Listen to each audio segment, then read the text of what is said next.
Hello everyone and welcome to our webinar. Ziyang, Maria and I are delighted to see so many people joining us despite all the distractions and challenges that everyone's facing. And looking at the attendee list, we've got an audience from across the creative industries and service providers, so we're hoping we've got something for everyone. We hope you and your colleagues and your loved ones have been keeping in good health and are adjusting to our new normal. We're in difficult and unsettling times, but we're hoping to provide an hour's worth of copyright-based comfort and distraction from the chaos surrounding us all. We were sorry not to be able to host many of you at our originally scheduled seminar on the 18th of March, but hopefully this is an adequate replacement, and we very much look forward to hosting you again when we can all return to normality. Those of you who don't know us, I'm Adam Rendell, that's me there back in the days where I shaved and did my hair every day.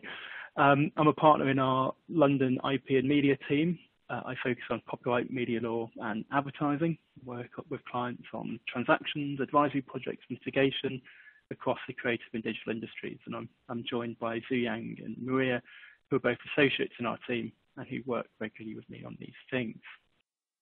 It does seem a bit strange, I suppose, to be sitting here in early April looking back at 2019 and looking forward to 2020, but in our view, 2019 was one of the most significant years for copyright in recent times, and 2020 and beyond have got yet more in store. And I was going to say there haven't been many material copyrights this year anyway, but just this morning the Court of Justice handed down its decision about whether the installation of radios in cars communicates to the public, and it doesn't, but it's going to be an important decision for those who provide mere technical facilities. Anyway, I'm not talking about that today because it came up too soon. But so significant was 2019 that we're going to be discussing cases which touch on all of the most practically relevant parts of UK copyright. To bring some sense of order to it, we're going to structure our review aligned with the structure of the UK copyright legislation. We're going to start with subject matter and originality, move on to ownership, infringement, exceptions, remedies, and then finish off with intermediaries and Brexit.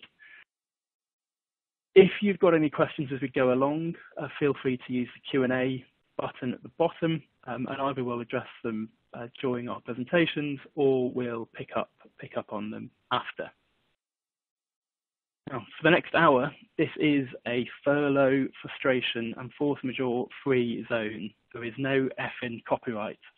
But if you would like to talk to us about that separately, we'd be delighted to, of course, and there's plenty of materials on our website if you want to pick up on anything there. We're just not going to talk about it over the next hour. Before we get going, I wanted to get started with some audience participation. The question is, what did 2019 do for copyright in the UK? Did it A, strengthen it? B, sort of aim for a balance between the respective interests? C, did it weaken it? Or finally, it did nothing compared to what is to come. So please do submit your votes and we'll see what you all think.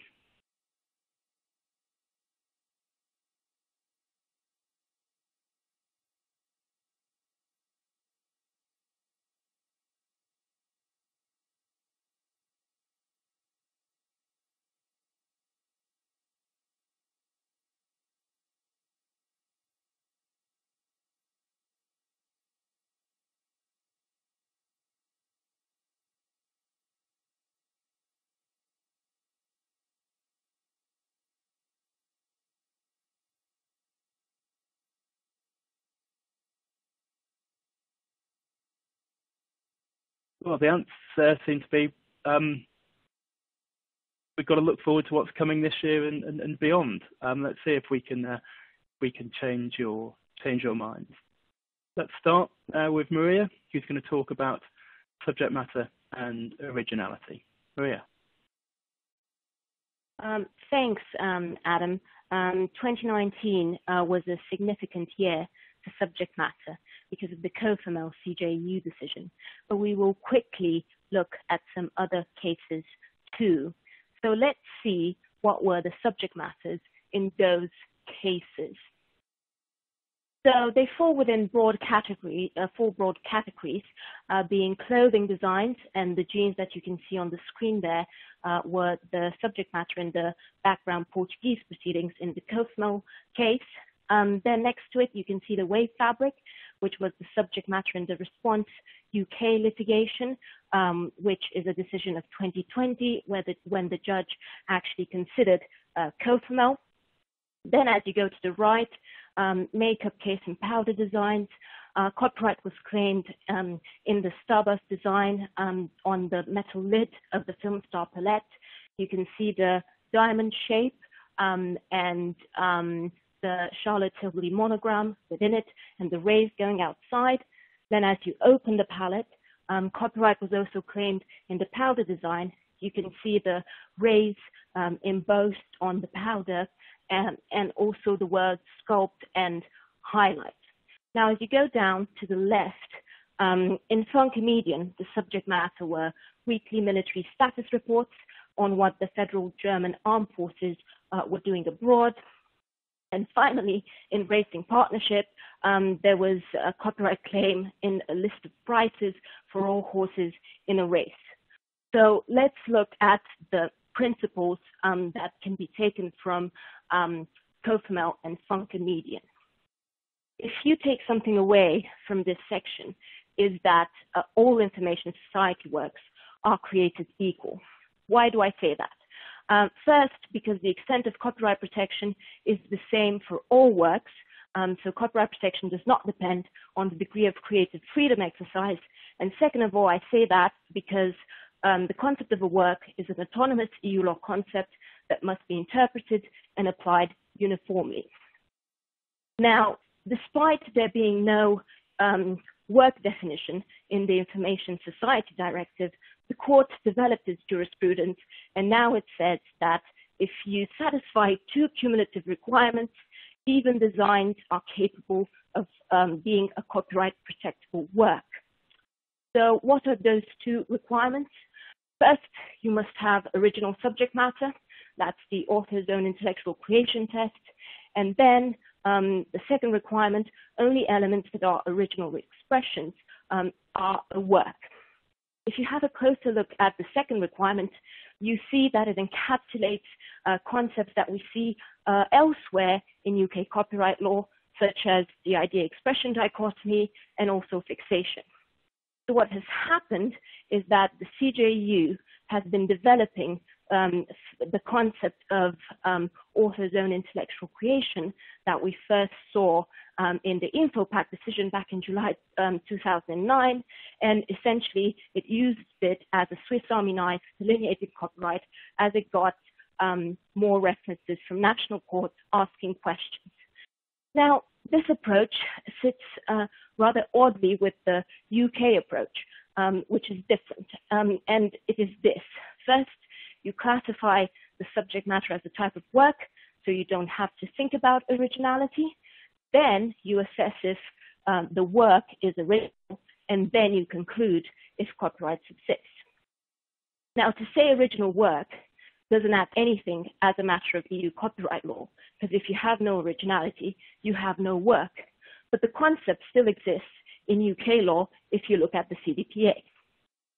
The key takeaway principle from Funky Median is about originality, or rather about what originality is not. So the takeaway is that reports whose content is purely informative and the structural format is determined by their technical function, thereby precluding all originality, will not be copyright protected. With those principles in mind, let's see where the subject matters landed. So clothing designs, the jeans, yes, they will have copyright protection as long as they're a work under the EU approach. The wave fabric, yes, both under the UK and under the EU approach. The Starburst design and the powder design, yes, the judge went for the UK approach, but considered the EU originality test at the second prong. and then weekly military status reports, probably not. The CJU said it's up to the National Court to decide, but we got a pretty strong steer from the Advocate General saying he seriously doubts it because those reports are purely informative documents. So informative that the expression merges with the information because they're just basic text answering 3 basic questions of who, what, and when. And finally, the list of prices for all horses in a horse race did not have copyright because it was just pure routine work. The judge in that case only followed a UK approach, and it made no reference whatsoever to EU law, which was quite surprising. But applying funky-median, you will get to the same result. So the key takeaways, essentially, EU copyright tells you that all works are created equal, and UK copyright law tells you that some works are more equal than others. Why do I say that? First, because UK law has different types of works under the CDPA, but EU law says there is only one work. And second, I say that because UK law has additional requirements such as aesthetic appeal for different types of CDPA works. But EU law says there are 2 and only 2 that have to be applied across the board. So what it happens is that as you look on the originality arrow, you have right at the bottom in green the EU work threshold, enough for copyright protection. You cannot ask for more under EU law because all works are equal. However, you have above it a gap, the gap in yellow, and that gap exists because sometimes the UK threshold, which is in blue, will be higher. So for example, in response, Judge Haken looked at the wave fabric as both a work of artistic craftsmanship under the UK threshold and as a EU work under the lower threshold. He declined to answer what will happen with works that are in the yellow gap because he didn't have to, because the wave fabric satisfied both the lower EU threshold and the higher UK threshold, which included aesthetic appeal. So the question still remains what will happen when courts will have to answer the question that wasn't answered by Judge Haken in response, especially in light of Brexit, and we'll have to see if the gap will be bridged. And now I pass over to Adam, who will talk about joint authorship. Adam? Thank you, Maria. I'm going to talk about the case about the Florence Foster Jenkins film. And the question in here was when co-contributors will be co-authors and therefore first joint owners. A case of between the named writer, Nicholas Martin, and his former partner, Julia Cogan, who was an opera singer. While they were living together, Cogan contributed to various early versions of the screenplay, and Martin sought a declaration that he was the sole author and sole owner. The final version was written after they split up, but Cogan relied on key contributions she had made to 6 scenes and her contention that she jointly wrote most of the remainder of the text. An important preliminary point, particularly for our international audience, is that this is a case about ownership of the UK copyright only. Whether Cogan is entitled to a share of the copyright in any other country is a question for the laws of that country, but they weren't an issue in this case. There are 4 elements to joint authorship. The first is collaboration. Collaboration arises where 2 or more people undertake jointly to create a work with a common design as to its general outline, and they then share the labour of working it out. 2 people can collaborate by one person deciding on the plot and the other writing all of the words, and there could be all sorts of other ways of working. But in deciding whether there is collaboration, it's never enough simply to ask who did the writing. Copyright protection can extend to the plot of a literary work, even where the precise words aren't taken. So the skill which goes into devising the plot has to be regarded as part of creating the work. Second element is authorship. Again, you don't focus exclusively on who did the writing. What matters is whether the joint author contributed a significant amount of the skill and labour entitling the work to protection. That could be choosing words, but it could equally be skill and effort in creating, selecting and gathering together concepts and emotions, which the words then go on to fix in writing. Those things are protected on infringement, so their contribution should also be counted for authorship purposes. The third element is authorial contribution. What counts as authorial can vary depending on the work. This is a screenplay. That's concerned with providing plot, providing dialogue, enabling the reader to visualize what was going to happen on screen, contributing to the choice of characters. The incidents in the film which are going to bring out those characters could amount to contribution of an authorial kind. Whether there's enough contribution, that's judged by the seminal InfoPack test. That's whether the putative joint author contributes elements expressing the person's own intellectual creation. The essence of that term is whether the person exercised free and expressive choices. The more restrictive the choices, the less likely it would be that they satisfied the test, which is a similar dynamic to the one that Maria was describing with reference to the military reports. And finally, there has to be non-distinctness of contribution. If the contribution of each author was distinct from the other, there's no need for joint authorship. Each author can rely on separate copyrights in their own parts, different chapters in a book, for example. But where the respective contributions are fused into a whole, as is the case of a single script, a single screenplay, this is no longer possible. The court went on to identify various factors in this co-authorship analysis which are either irrelevant or less relevant. Who has the final say doesn't prevent, sorry, the fact that someone has the final say doesn't prevent there being joint authorship. It may affect the shares to which each are entitled, but asking who had responsibility for the expression of the work doesn't help. All you have to do is ask who contributed. Where one of the putative joint authors only provides editorial corrections or critique, but without a wider collaboration, that author wouldn't qualify. Similarly, ad hoc suggestions of phrases or ideas, but without wider collaboration, that doesn't qualify. Derivative works don't qualify. There's no collaboration there. And there also doesn't need to be any subjective intent to create a work of joint authorship. I mentioned there the primary and secondary skills. The first instance judge drew a distinction between them, primary skills being penmanship, actually writing the words, secondary skills being things like developing the plot or ideas. And the judge gave less weight to that secondary contribution. But the Court of Appeal said that that was wrong. The arrangement of the situations and the plots, character development, they could be the essence of a literary or a dramatic work. And they have to be taken into account.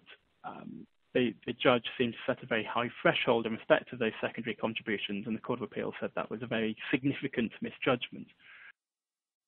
Thinking about some practical implications, the factors I mentioned are going to be very relevant to the relationships between, for example, editors and authors, relevant to groups of writers, and particularly when works arise out of social relationships.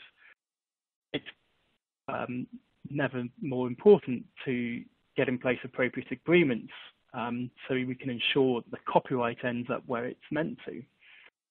When people are acquiring rights, they'll need to ask appropriate due diligence questions so they can try and work out who else may have been involved and what they did. Warranties and agreements can tease out these issues and provide some form of contractual protection, but they're not going to fix a problem in the chain of title. You need to work out from whom assignments are needed by reference to the factors that I've been mentioning. And finally, it can be important to think about which version of a work you're looking at.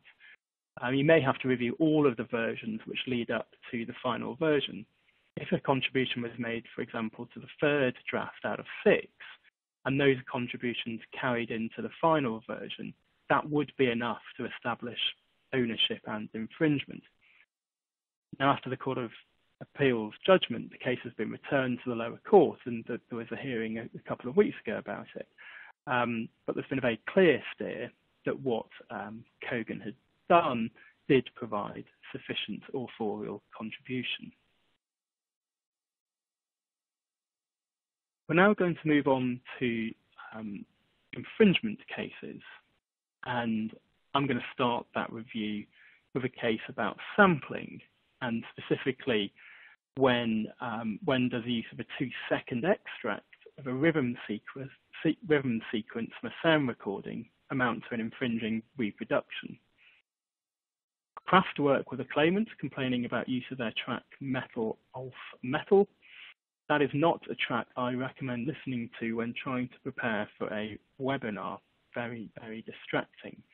The Copyright Directive doesn't define the concept of a reproduction of a sound recording. What the Court of Justice decided was that reproduction of a sample, even if very short, must in principle be a reproduction in part. That decision was motivated in part by the reason producers are given rights in sound recordings in the first place, that reason being to protect their investment. Now, the Court of Justice contrasted that scenario with taking a sample and using it in a modified form unrecognizable to the ear. They said that doesn't constitute a reproduction. It came to that decision in order to strike a fair balance between the interests and fundamental rights of the rights owner and the interests of users and other fundamental rights, including freedom of the arts, and recognise that sampling is covered by the freedom of the arts. If a sample is modified to become unrecognisable, and that were to constitute a reproduction, the court felt it would run counter to the usual meaning of what reproduction means and would fail to strike a fair balance. The court also felt that that kind of sampling wouldn't prevent the producer from realising the satisfactory returns on his or her investment. It's unusual for analysis of whether a restricted act has taken place to take account of fundamental rights. They're more naturally left for the analysis of exceptions, but we are where we are. By comparison, the UK approach to assessing substantial part of this sort of signal copyright has been to ask whether the reproduction exploits the investment made by the rights holder. This comes from the ECB and TICSTAC case a few years ago, which found that use of 8-second clips of cricket coverage of film and broadcast copyright was an infringing substantial part. Perhaps though the outcomes aren't that different, the different approaches, both approaches require a sort of normative assessment of whether the reproduction is one which should be prevented by copyright. And that's necessarily a different analysis from that used in relation to authorial works, where protecting the author's own intellectual creation gives a ready-made yardstick for what should be protected. It seems to me in practice that a more natural way of resolving the question about the extent of reproduction rights in sound recordings is to ask whether the defendant's work represents the claimant's work in any meaningful way. If it doesn't, then it's hard to say that there has been a reproduction, at least not in the final version of the defendant's work. I think that's what the Court of Justice was getting at when it referenced the usual meaning of reproduction in everyday language. Now, I think that's enough on reproduction, and I'm going to hand over to Zhu Yang to communicate to the public. Thanks, Adam. So the biggest development in the communication to the public case law last year comes unusually not from the EU, but from the UK. I'll be talking to you about the Warner Music and TuneIn case, which builds on the existing largely EU case law on hyperlinking and framing content online. As a quick reminder of the law in this area, if content is lawfully made available online, then anyone can hyperlink to it or frame it on their own service without infringing copyright, as long as this doesn't make the content available to a new public. In this context, a new public means a public not taken into account by the rights holder when it authorized the initial online transmission. It can be difficult to draw the line between the public taken into account by the rights holder and the new public, and this is something that we're frequently asked to advise on. On one end of the spectrum, if the rights holder only authorizes an online transmission to a select group of people behind an access restriction, such as a paywall, then anyone else is considered a new public.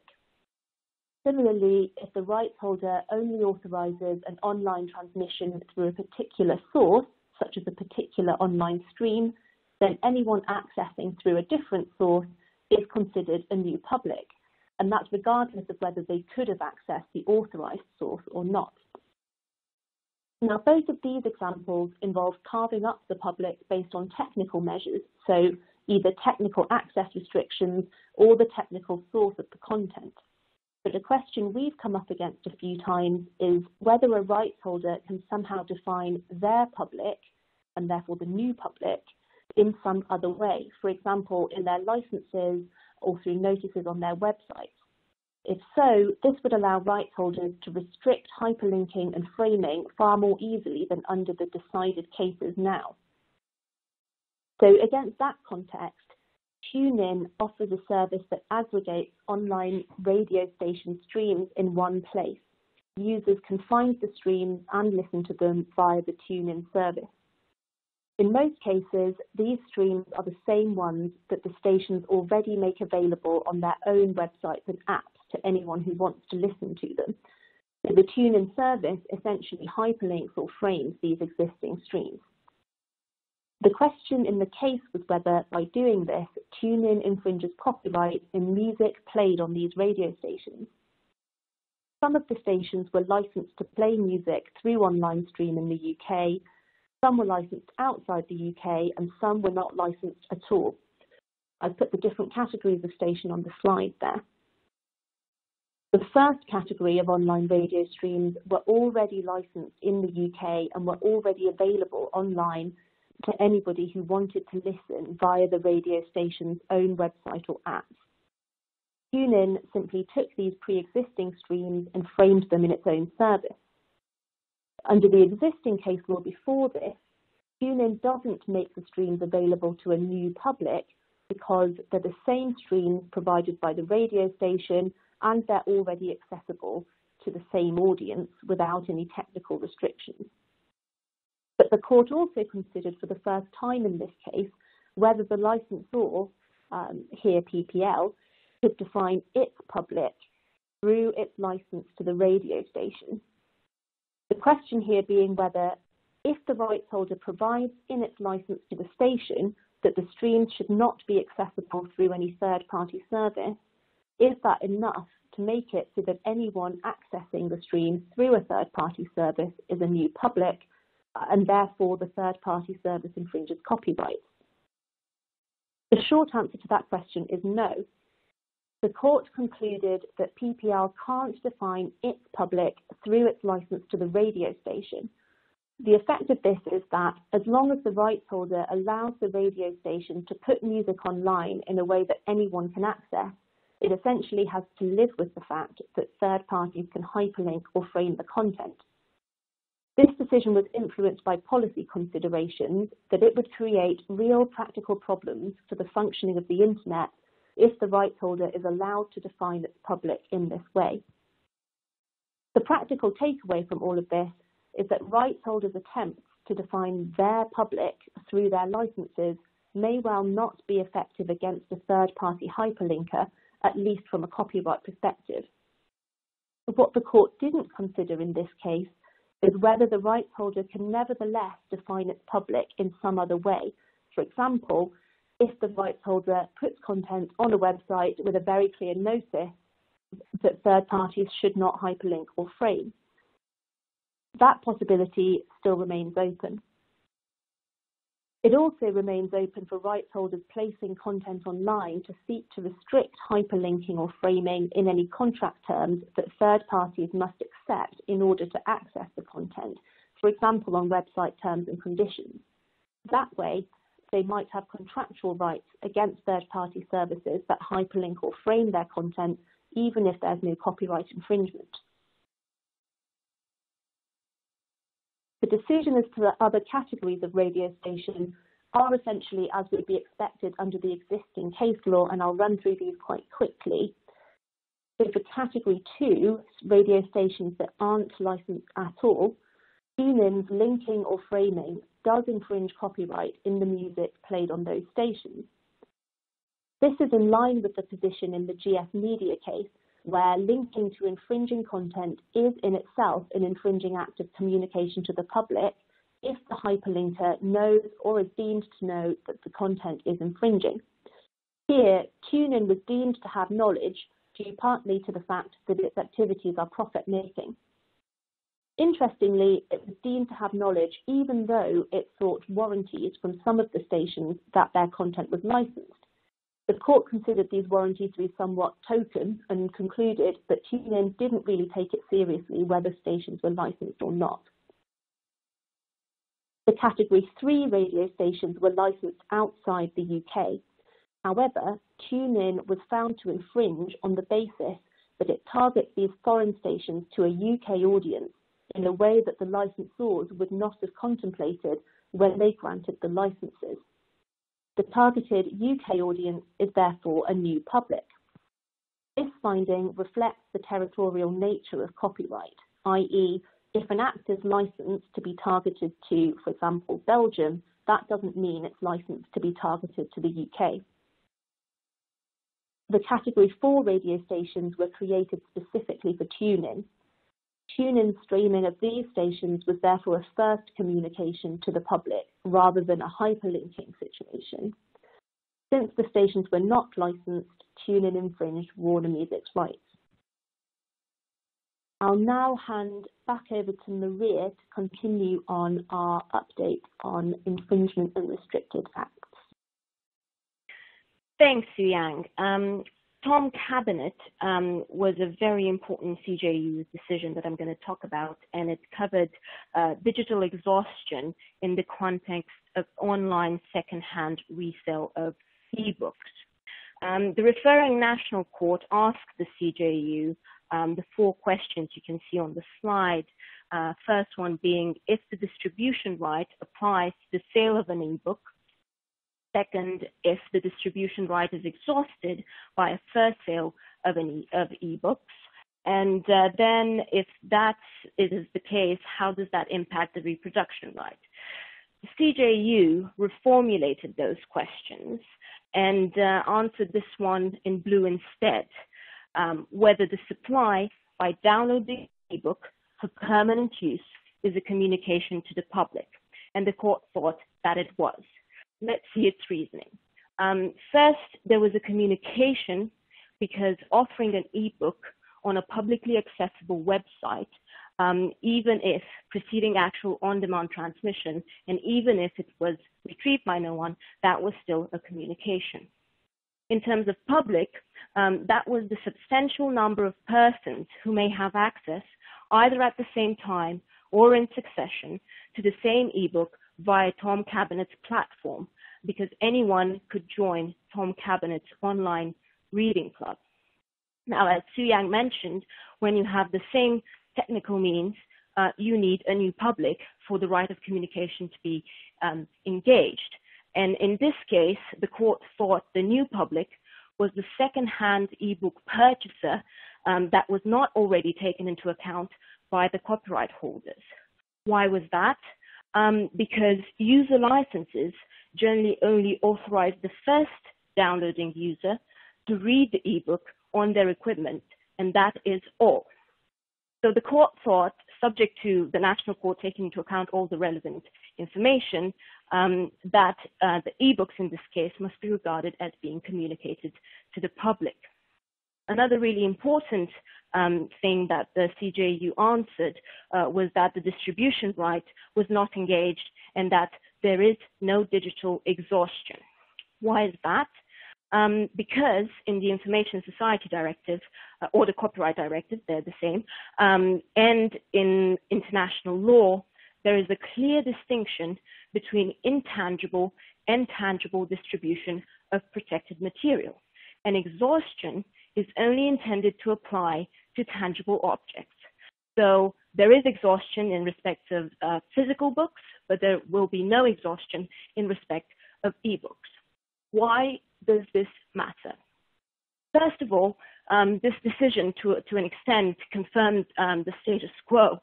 There was a lot at stake with this decision, because if resale of ebooks was permitted, then that would have had a significant negative impact for the copyright frameworks that underpin publishers' business models.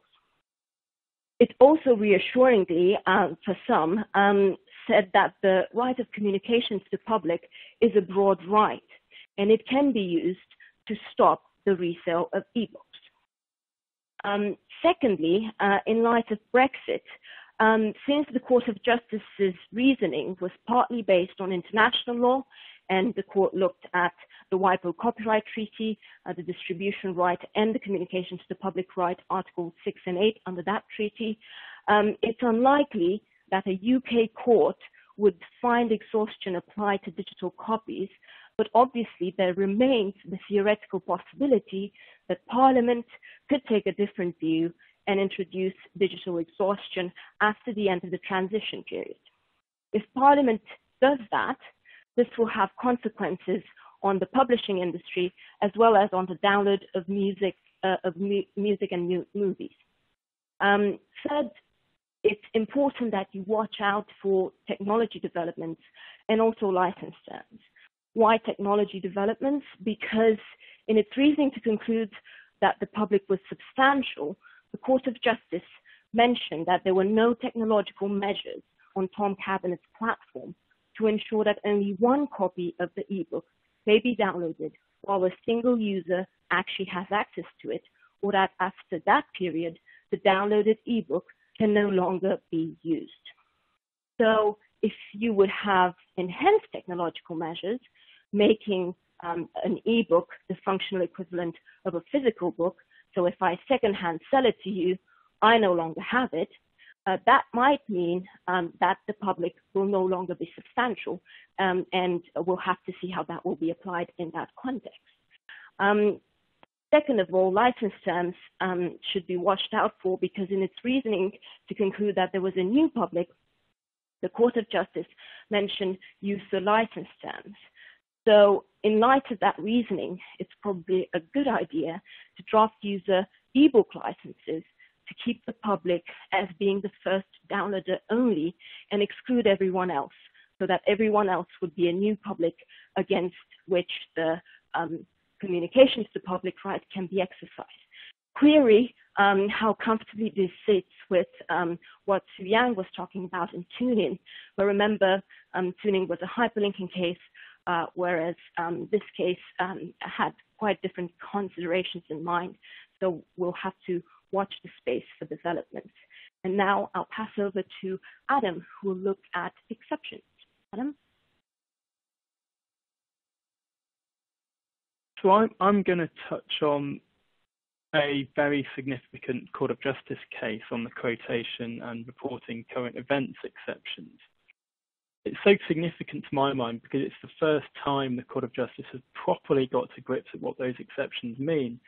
And particularly from a UK perspective, since we introduced our own quotation exception in 2014, this is the first time that exception has been considered by a court. And from my own personal perspective, from my own practice, this case is one I've relied on a number of times since it was released last summer, primarily to argue that unlicensed users can't rely on the exception. The case was about a former German politician who wrote a manuscript on criminal policy, and he alleged that his publisher had altered the title and a sentence of it. Spiegel Online then published an article contending there hadn't been any alterations and made the complete original versions of the manuscript available by hyperlink. The politician then sued, and the question referred to the Court of Justice was whether quotation covers a reference made by a hyperlink to a file which can be downloaded independently. The Court of Justice defined quotation to mean use of a work, or more generally, an extract from a work, for the purposes of illustrating an assertion, of defending an opinion, or of allowing an intellectual comparison between that work and the assertions of the user. The user of the work must intend to enter into dialogue with the work. There must be a direct and close link between the quoted work and the user's own reflections, allowing an intellectual comparison to be made. The Court of Justice derived this condition from the Copyright Directive's requirement that the quotation must, amongst other things, be intended to enable criticism or review. The Court of Justice also used the three-step test to justify a requirement that the use of the quoted work must be secondary in relation and relative to the assertions of the user. The court didn't go so far, though, to say that the quoted work must be inextricably integrated, for example, by way of insertions of footnotes. So as a result, a quotation may be made by including a hyperlink. The judgment recognises for the first time at the Court of Justice that all of a work can be quoted. That's particularly significant in the visual arts industry. It also recognised that the exception may apply to the use of a protected musical work. But aside from that, it's a relatively narrow interpretation of quotation. It sets it strongly in a literary context and suggests that it can't be used as a backdoor into a broadly applicable fair use light type exception. And that narrow interpretation is broadly consistent with the interpretation given to it by the UK government and legislature when it was introducing the quotation defence up to 2014. The quotation exception only applies when the work has been already lawfully made available to the public. The court took an expansive approach to this requirement. It included not only making works available with the authorization of the copyright holder, but also were made available in accordance with a non-contractual license or a statutory authorization. This case also considered the reporting current events exception. It said that the action of reporting must mean providing information on a current event. It goes beyond just merely announcing that an event has occurred, but doesn't require the user to analyse the event in detail. As an example, perhaps this means that a single tweet announcing an event wouldn't be reporting it, but a thread of tweets may qualify. The court's position appears broadly consistent with the English High Court's decision in the ECB and TIC-STAT case I mentioned earlier, when the judge there observed that uploading mobile phone images to Twitter may well qualify as reporting current events, even if accompanied by relatively little in the way of commentary.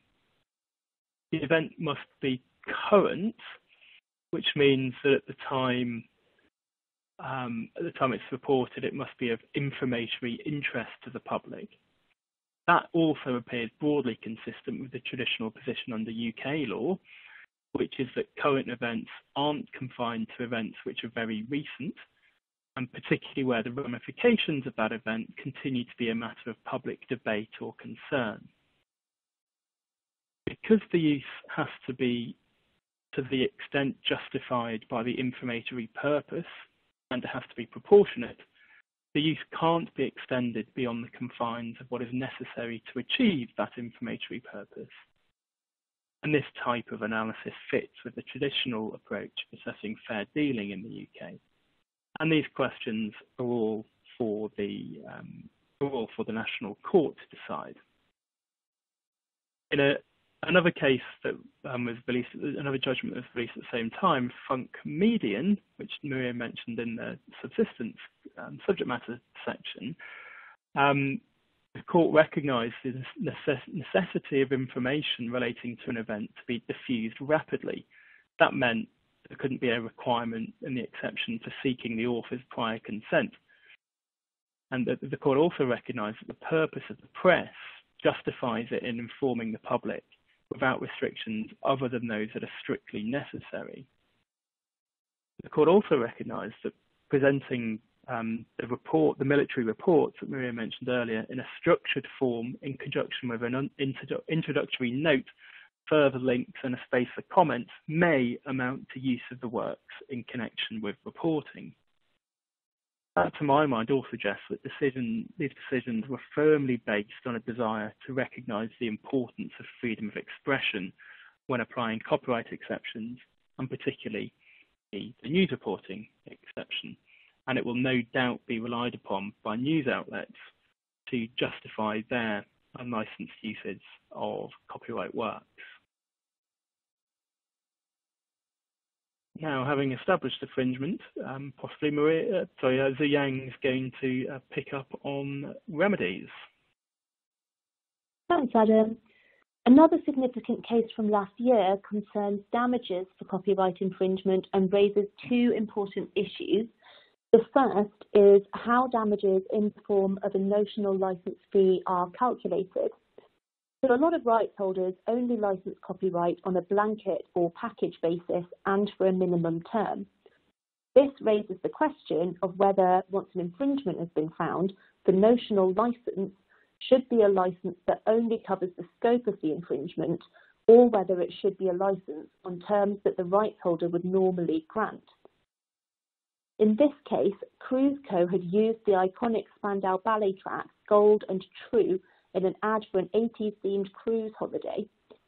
The use lasted 5 days, but the publisher ordinarily only granted licenses that would last for the term of a year. The court was asked to decide whether the term of the notional licenses for the purposes of the damages assessment should be 5 days or a year. And it found that the notional license only lasts for the duration of the infringement, i.e. 5 days. However, when calculating the royalty payable, the court didn't simply take a fractional approach of prorating the annual royalty fee, i.e. it didn't simply take the annual fee and divide it by 365 times 5. Instead, the court found a royalty amounting to 25% of the costs of an annual license. This was on the basis that there was substantial value in being associated with the songs, even for a short period, and in the context of this kind of advertising use, the first few days of use have the highest value. The takeaway from this is that even if a rights holder normally licenses on a blanket or package basis or for a minimum term, this case suggests that the court is likely to find that the notional license for purposes of damages only covers the scope of the infringement. However, that doesn't mean that if a rights holder normally licenses a repertoire of 100 songs or 100 articles and the infringer only uses one, that the royalty payable will only be 1% of the normal license fee. Instead, the courts will be willing to look qualitatively at the value the infringer has derived from using that one song or one article, even for a short length of time. The second important point is in relation to additional damages. Here, additional damages were ordered against Cruise Co. on the basis that its agent had enough music industry experience that he should have known of the need to clear copyright. He was therefore considered to be acting recklessly in failing to do so. And the point to take away here is that courts will not look kindly on those who are experienced in copyright, for example, those working extensively in content-heavy industries, taking chances with copyright clearances when they should know better. The additional damages in this case amounted to 65% of the ordinary damages, so that's quite a big uplift. And this is something that we think could be quite generally applicable whenever there's an infringement and a key person involved has enough copyright experience that they should have known that they should have gotten rights cleared. And the effect of this could be quite significant. The next topic I'm going to cover is intermediary liability. The most significant development in this area from last year is, of course, the copyright in the Digital Single Market Directive. We won't be covering that in detail today, but we may well run a feature session on it, most likely in June, so please watch this space. And in the meantime, if you'd like to brush up on your Article 17, Adam and I have an article on the Taylor Wessing website explaining how this might change things for platforms in practice. With that small plug over, the main development for the existing framework of liability under the e-commerce directive comes in the form of the CJEU's decision in the Facebook case. This case actually concerned hosting of defamatory content, but the principles coming out of it are also applicable to copyright and other IP infringement. The decision is important because it provides for a broad scope of takedown obligations that platforms need to comply with, and it does so in a way that could be quite problematic for platforms in the copyright context. In this decision, the CJEU recognises that a host platform can have an obligation not only to take down unlawful content that has been notified to it specifically, but also to take down any identical or equivalent content. Because this was a defamation claim, identical and equivalent were taken to mean an identical defamatory statement to the one that was notified, or any statement that essentially conveys the same information but in different words. But what does this mean in the copyright context? Well, identical is relatively straightforward in the sense that it's likely to mean the exact same content as was notified but present elsewhere on the platform. Equivalent is a bit more difficult. Equivalent could be interpreted broadly enough to include not only the notified infringement, but also anything that's unlawful for the same reason, i.e. anything that infringes the same copyright work. So if the platform is notified of an infringing image, the takedown obligation could extend not only to that image, wherever it appears on the platform, but also to non-literal copies of a substantial part of that image. If it is interpreted as broadly as that, that's really challenging for platforms to police. The CJEU envisages that platforms can be required to carry out specific monitoring to remove identical and equivalent content that already exists on the platform and that appears on the platform in future. In other words, we're talking not only about a takedown obligation, but a keep-down obligation as well. In our experience, even very sophisticated filtering technology is not necessarily going to be good enough to be able to filter for equivalence if interpreted in this broad way. For example, for images, the filtering technology available might be able to detect identical images in the sense of a pixel-for-pixel copy, but finding equivalent images may well require human intervention.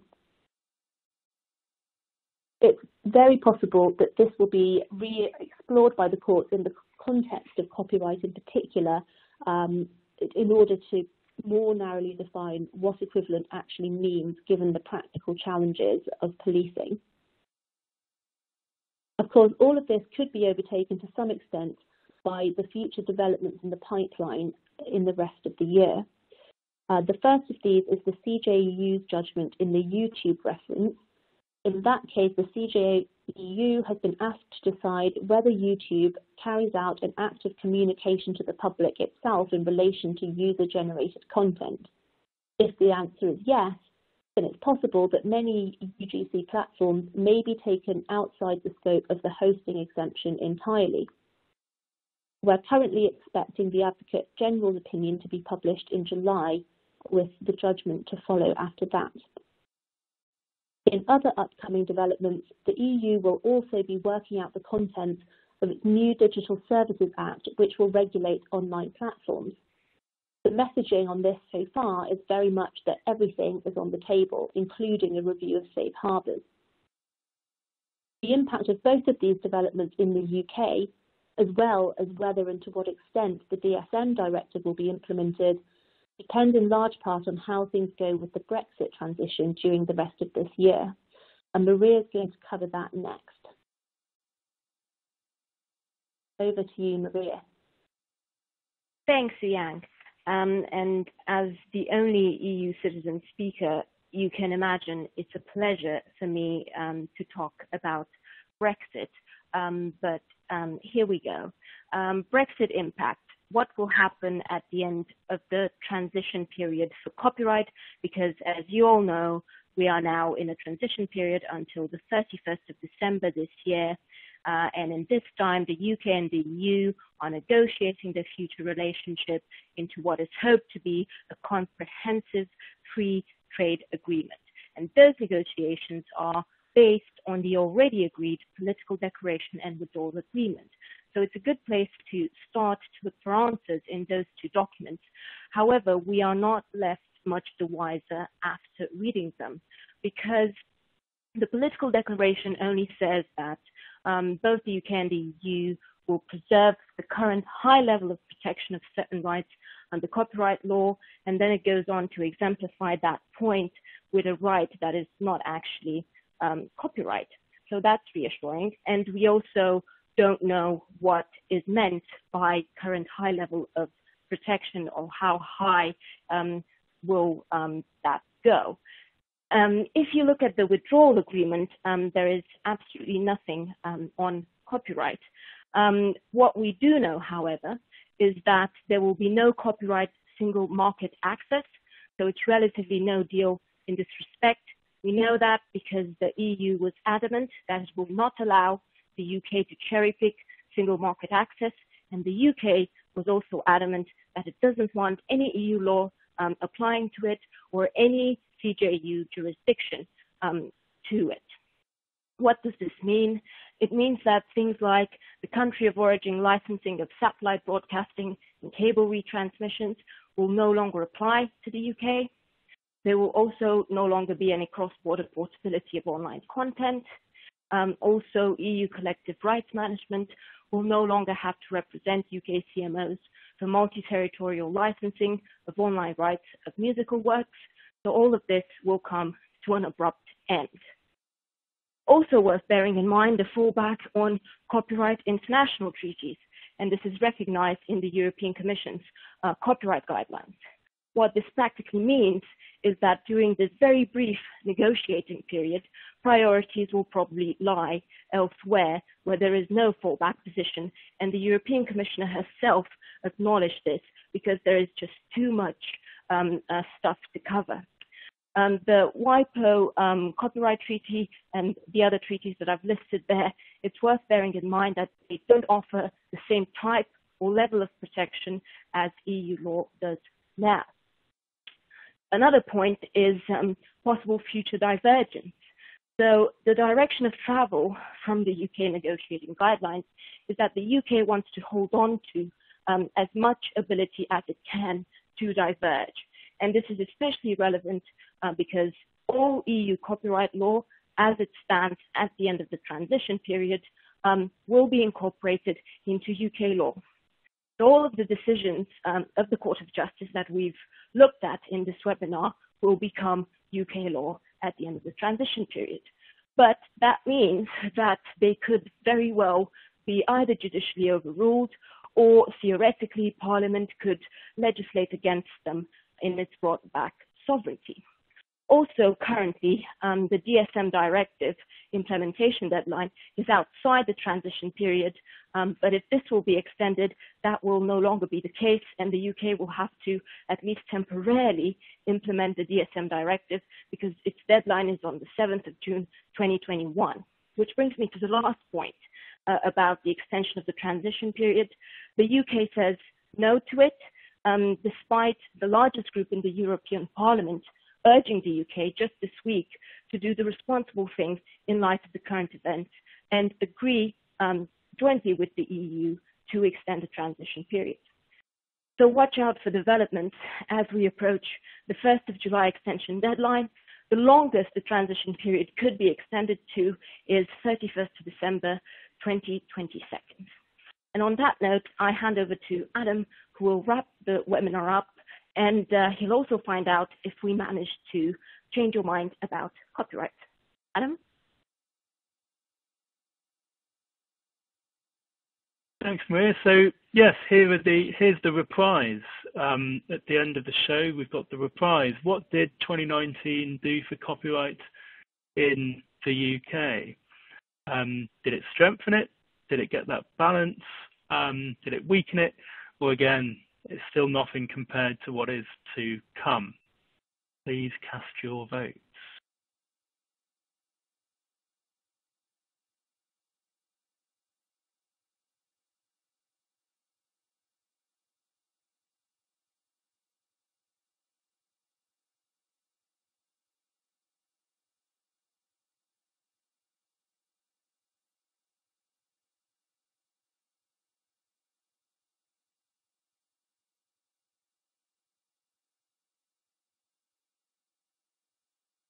Again, let's refresh, see if we've got any more answers.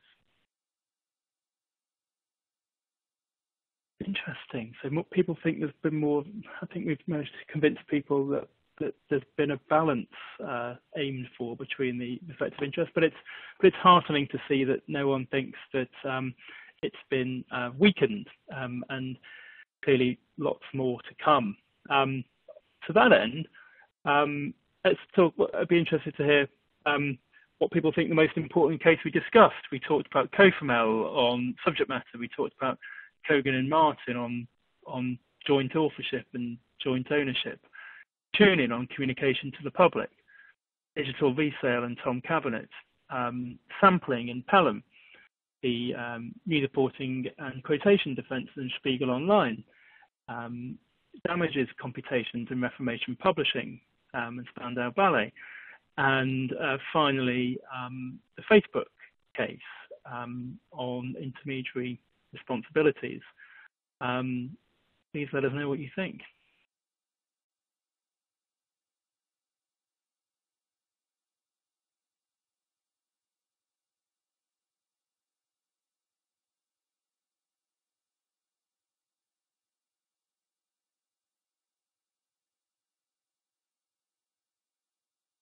So Tom Cabinet's got it initially. Let me refresh that.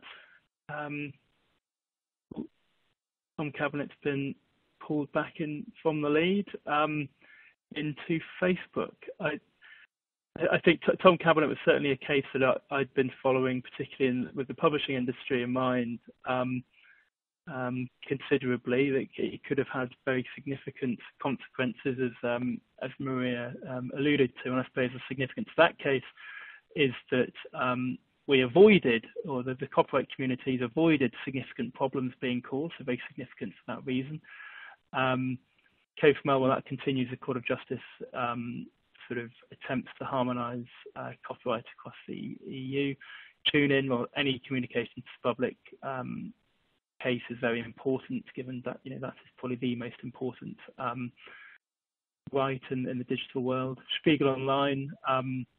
Well, I suppose it's only important if they're going to be relying on exceptions, but it's very important in that context. But Facebook is the winner, I suppose, because it could be quite a powerful decision for rights holders enforcing rights against intermediaries. And now let's look ahead. That there will come a time when we are all back together in person, and we can run our seminars back in our office, and we can all get together afterwards for a glass of wine and a beer and a chat about how we're seeing all these things develop. But we may be reconvening for another webinar, which will be great as well. But I'd be fascinated to hear from you all as to what other topics you might like us to cover in future. We've got online harms, the white paper, which the Home Office and the DCMS may have different things to worry about at the moment, but that may come out this year. Remedies and litigation, we can push on more detail on what rights and how enforcement might work and the different options in the courts. Ziyang's mentioned the DSM copyright directive. It'll be a year to go in June, and we've certainly got that very much in mind. There's the F words. Happy to talk about that. Talk about that in more detail. Intermediary liability, clearly a hot topic in the context of Facebook. Brexit, maybe we'll have another a year or two of the transition period, as Maria says. That certainly seems to be what people in Whitehall are thinking. If not, it doesn't dare pass the lists of doesn't pass the lips of Boris Johnson. International update. We're thinking about getting our European colleagues, getting some US input, particularly in light of the small claims legislation that's been introduced in the US. It's going through the Parliament now, and so the legislature there, and well, something else. So let's hear what you've got to say.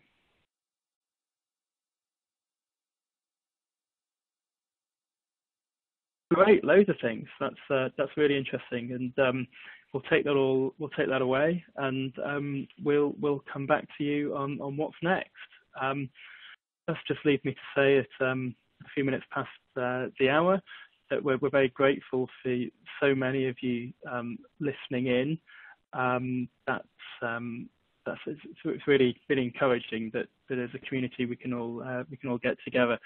And I just can end by hoping you all stay safe. Let's all stay connected. And well, it is copyright, so let's stay original. Bye for now. Enjoy the rest of your days, and we will all speak soon. All the best.